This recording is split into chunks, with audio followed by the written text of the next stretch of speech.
You ask Tiger to solve. This deals with linear equations with one unknown. The final result is x equals 3/2.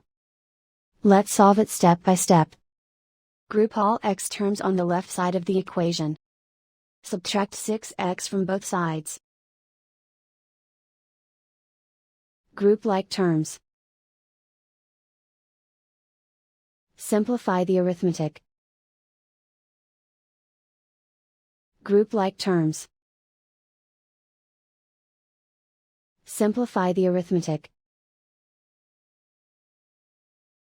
Group all constants on the right side of the equation. Subtract 4 from both sides.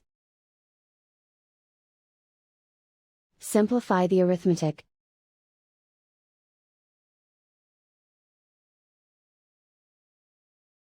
Isolate the x. Divide both sides by -4. Cancel out the negatives. Simplify the fraction. Cancel out the negatives. Find the greatest common factor of the numerator and denominator.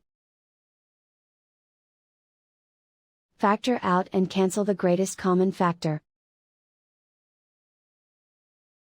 And so the final result is x equals 3/2.